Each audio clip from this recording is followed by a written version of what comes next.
berbagi ilmu, berbagi pengalaman untuk anak sehingga nanti bisa pencegahan dini dalam menghadapi bencana ya. Kita juga tidak berharap ya, tak ingin ada betul mana? Tak ingin ada tak ingin ada musik, tapi segala sesuatu kita tidak tahu takdirnya. Barangkali mengalami musibah, kita sudah siap sedia payung sebelum hujan kita sudah sedia payung. Sebelum ada bencana kita sudah punya ilmunya. Itu ya. Karena itu kita sampaikan terima kasih sekali kepada Mas siapa? Ini dengan Mas Novel. Tepuk tangan untuk beliau. Nanti itu dengan baik. Semoga yang kalian ikuti, kalian terima ilmunya menjadi ilmu yang bermanfaat. Amin ya Rabbal. Dan khususnya semoga kita semua Kota Surabaya terlindung dari segala bencana, terlindung dari segala musibah, diberikan perlindungan oleh Allah Subhanahu wa Ta'ala. Amin ya Rabbal. Dan akhiri, wassalamualaikum warahmatullahi wabarakatuh. Assalamualaikum warahmatullahi wabarakatuh. SDM Solo 1.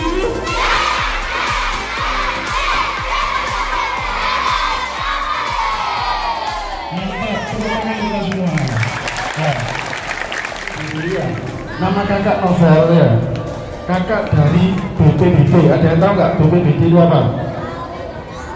Badan Penanggulangan Bencana Daerah. Ya. Kira-kira di Surabaya ada bencana nggak? Masa nggak ada? Ada. Apa bencana apa contohnya? Banjir. Terus apa lagi? Gempa. Terus apa lagi? Kebakaran. Ya. Itu semua potensi bencana yang ada di Surabaya. Tapi sebelum masuk ke sana, saya pengen tanya ke adik-adik sekalian. Kalian pernah main-main ke pantai nggak? Pernah naik gunung? Pernah? Oke, yang paling umum saja ya. Di Surabaya ini kan banyak mall, ya, banyak pasar, gedung tinggi. Pernah nggak main-main ke mall atau ke pasar? Pernah. Oke. Kira-kira ketika kalian masuk di dalam mall, yang dilihat pertama kali apa? Mainan, apa lagi? Makanan, baju, peralatan rumah tangga. Ya, itu ya. Setelah kita melakukan pelatihan ini, ya, jadi pola pikir kalian harus dirubah. Ya, pola pikir kalian harus dirubah. Sebentar lagi kalian kan sudah mau masuk SMP ya, jadi harus berpikir lebih dewasa ya. Kalau kalian berada dimanapun, masuk kemanapun, baik di mall, di pasar, ke pantai, naik gunung, yang harus dilihat pertama kali adalah jalur evakuasi. Pernah lihat gak jalur evakuasi?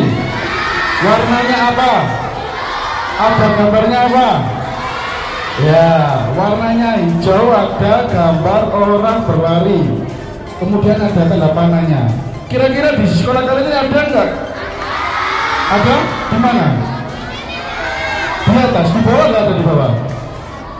Setiap tangga ada, oke, mantap berarti. Kemudian, yang kedua, setelah jalur evakuasi, apa lagi yang harus kita lihat? Ya, oke. Yang kedua adalah pintu darurat atau tangga darurat. Ya, dan biasanya kalau di gedung-gedung tinggi, pintu daruratnya itu pintunya berwarna apa kalau kalian tahu? Warnanya merah ya. Kemudian ada tulisan exit ya. Itu yang namanya pintu darurat. Yang terakhir setelah jalur evakuasi pintu darurat apa lagi? Apa? Titik kumpul ya. Benar sekali adik ini. Ya, titik kumpul. Tepuk tangan teman kalian ya. Ya. Jadi harus diingat-ingat bencana itu ada 3 jenis ya. Ada 3 jenis. Yang pertama adalah bencana alam. Ya, kemudian yang kedua bencana non alam. Dan yang ketiga adalah bencana sosial. Ya, bencana alam. Bencana alam itu bencana yang disebabkan oleh faktor alam.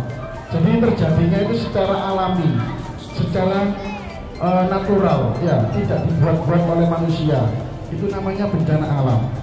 Kira-kira bisa diberikan contoh nggak? Bencana alam apa saja dulu ya? Gempa bumi, tanah longsor, tsunami, banjir bisa juga dibuat oleh manusia.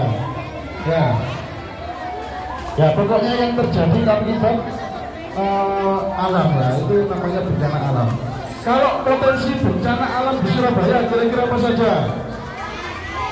Banjir, ya. Kalau banjir, ya banjir potensi di Surabaya ini hanya terjadi di sekitaran pesisir kota Surabaya. Contohnya seperti di Perak, ya, kemudian di Kalianak, di Kenjeran, dan di Wonorejo. Banjirnya itu banjir rob, memang disebabkan oleh alam. Karena apa? Pasang air laut yang tinggi menyebabkan apa? Airnya naik ke daratan. Ya, itu namanya banjir rob. Itu memang bencana alam. Ya. Kemudian yang kedua, bencana non alam. Kira-kira potensi bencana non alam di Surabaya apa saja?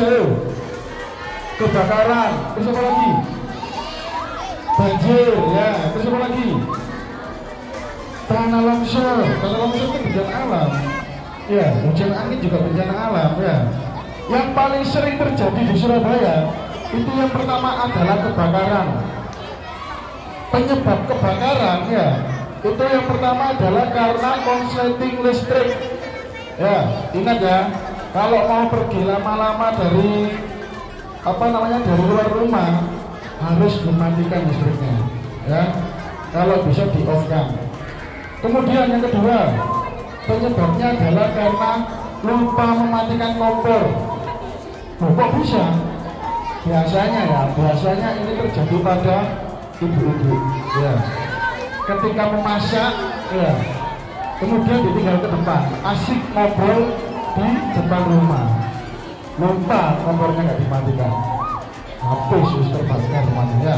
Itu penyebabnya kedua. Ya. Jadi perlu diingat ya, adik-adik sekalian. Kalau nanti sudah pulang ke rumah, ingatkan bapak ibu kalian. Ya, kalau memasak jangan sampai ditinggal keluar rumah. Ya, harus ditunggu sampai selesai, sampai kompornya dimatikan. Ya, di Surabaya ini sehari itu bisa terjadi kebakaran 4-5 kali. Ya, 4-5 kali terjadi kebakaran di Surabaya. Kemudian yang terakhir, potensi bencana non alam di Surabaya yang ketiga adalah kecelakaan. Ya, kami dari petugas Comment Center 112, ya, setiap hari itu menerima informasi kecelakaan, dan paling banyak terjadi pada saat apa? Jam berangkat kerja, jam berangkat sekolah, jam pulang kerja dan pulang sekolah. Kenapa kok jam-jam itu yang terjadi? Ada tahu nggak? Ya, karena berangkatnya terburu-buru, ya, ngantuk bisa jadi, ya. Tapi yang paling sering adalah karena berangkatnya terburu-buru. Akhirnya apa? Mereka memaksa menerobos lampu merah supaya nggak terlambat. Ya, jadi kalau bisa kalian ketika berangkat sekolah usahakan 1 jam sebelum jam masuk, ya, sudah berangkat ke sekolah. Ya. Kemudian jenis bencana yang terakhir, apa tadi bencana apa? Bencana sosial. Bisa kasih contoh nggak? Bencana sosial apa saja? Ya. Jadi contoh bencana sosial yang paling umum saja ya, yang sering terjadi di sekolah adalah tawuran. Ya, bertengkar sama teman. Kira-kira di sini ada nggak yang suka tawuran? Nah, ya, nggak boleh ya, harus rukun. Ya, harus rukun sama teman, ya, sama temannya harus rukun, ya, nggak boleh tawuran. Oke? Ya, kita sudah belajar tentang bencana. Sekarang kita akan belajar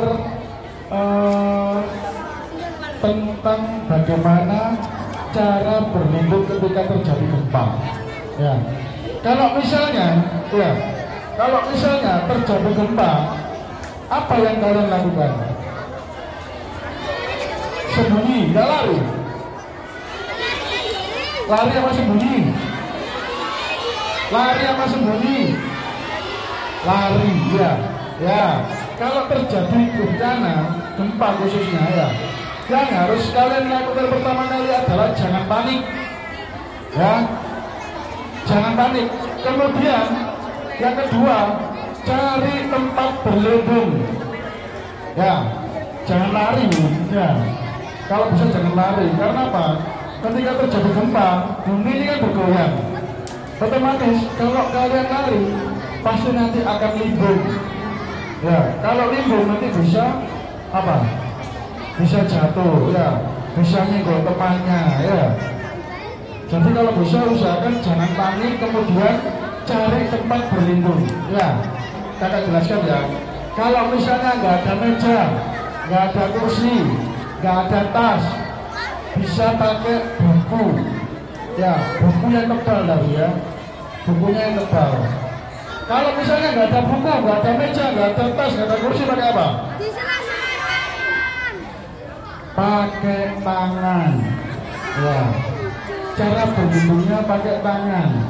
Kalau misalnya nggak ada meja, nggak ada kursi, nggak ada tas, nggak ada benda apapun, ya, jalan satu-satunya pakai tangan. Oke, ya, kita praktekkan semuanya ya. Berlindung pakai tangan menurut versi kalian. Saya hitung sampai 3 semuanya berlindung. 1, 2, 3 gempa berlindung. Ya. Ayo berlindung semuanya. Ayo.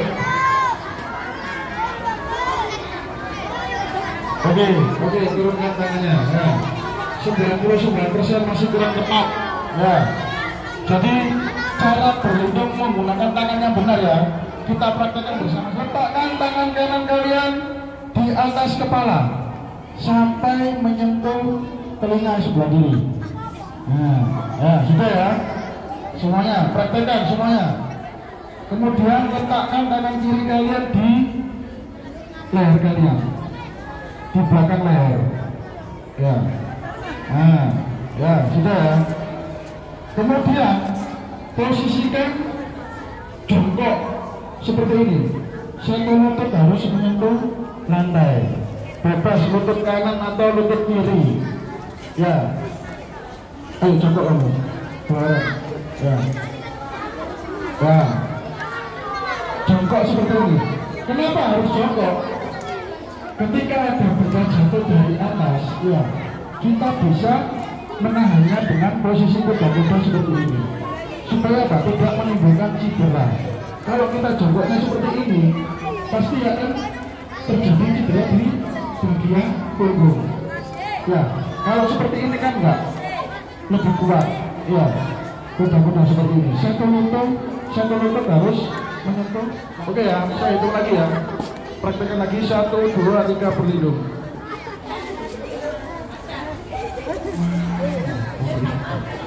Ya, sudah benar apa belum ini? Semuanya sudah benar ya? Oke, tepuk tangan teman kalian ya. Ya, terima kasih.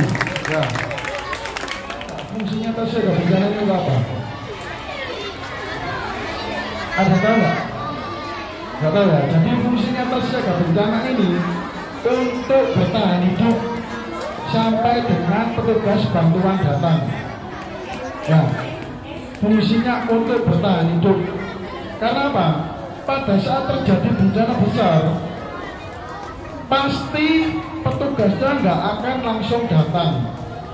Ya, jadi bertahan hidupnya ya secara mandiri, makan ya bawa sendiri, pakaian bawa sendiri, air mineral bawa sendiri, sampai dengan apa? Sampai dengan 3 hari ke depan minimal. Ya. Setelah ini kita akan kembali ke kelas kita masing-masing. Ya. Nah, kemudian kalian melakukan proses belajar mengajar seperti biasa, ya. Melakukan aktivitas seperti biasa. Nah, pada saat kalian melakukan aktivitas belajar mengajar, kemudian terjadi gempa bumi. Ya, terjadi gempa bumi, yang ditandai dengan adanya suara sirine. Sirinenya seperti ini.